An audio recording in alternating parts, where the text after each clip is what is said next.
Hi guys, so just going to do a quick Sony a7rii II unboxing video. Really excited about this camera, been reading a lot about it for a long time and eager to get into the box. So eager in fact that I've already broken the seal.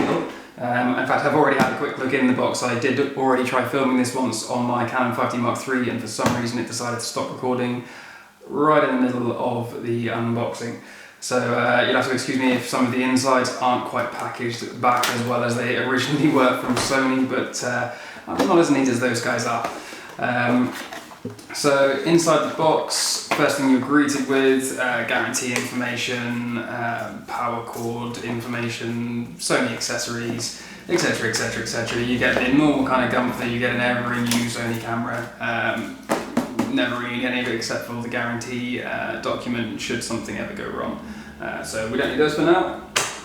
A huge instruction manual, far bigger than I'm ever going to read. I think this will be dug into as and when I can't find where something is on a menu after Google has failed me, and other than that will live in the box.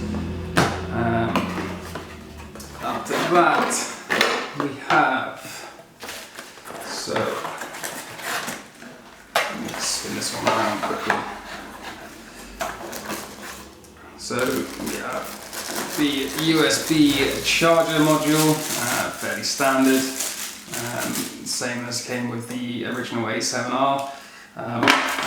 We have a couple of Sony batteries, great that there's two in these, unlike the original a7rii. I think Sony have sort of recognised that with the battery life being fairly poor on these, they need to actually include a couple in the box, especially with the 4K video recording, etc. It's going to eat away at those batteries.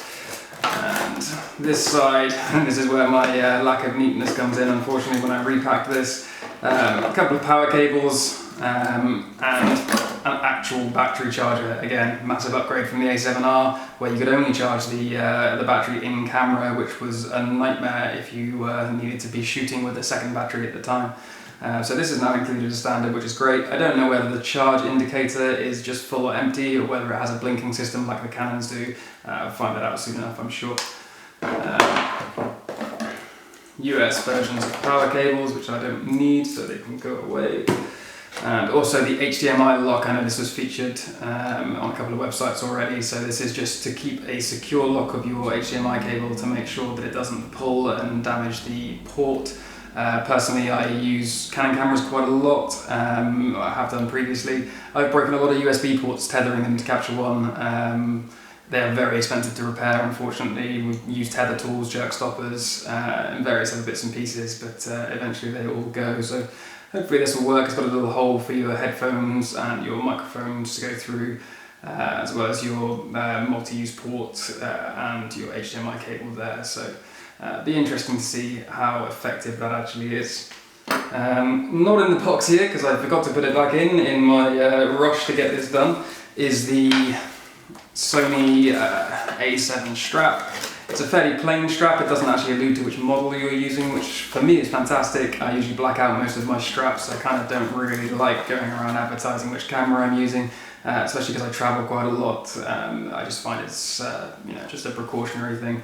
If people don't know what it is you're shooting, especially when you're using new modern cameras, then the chances of someone trying to take it off you are probably not any less at all, but it makes me feel better about it. So and then we'll get to the good part. So let's move this out of the way. The batteries, by the way, are the same batteries as used by all the A7 ranges, the NPFW50s, so that's great because I have a ton of those. I should say I have the original a7rii. I'm also filming this on the 5D Mark III, so I'll be doing some comparison videos and some comparison photos, which you should be able to find online soon. Body itself, obviously slightly chunkier than the original a7rii. Widely reported, everyone should know this.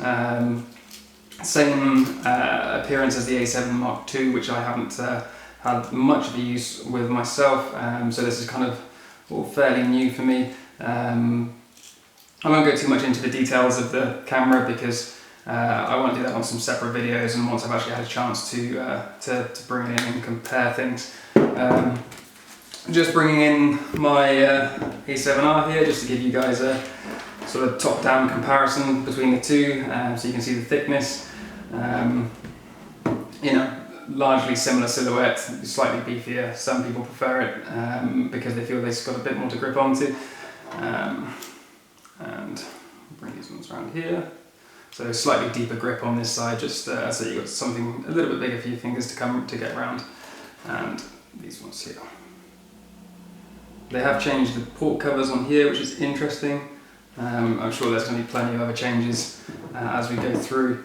I'm fortunate enough to have a few bits and pieces to test this with, so do keep coming back to this this channel for updates and further tests. I have the Viltrox adapter, which allows me to use Canon EF lenses, of which I have a fair few, mostly borrowed from other people.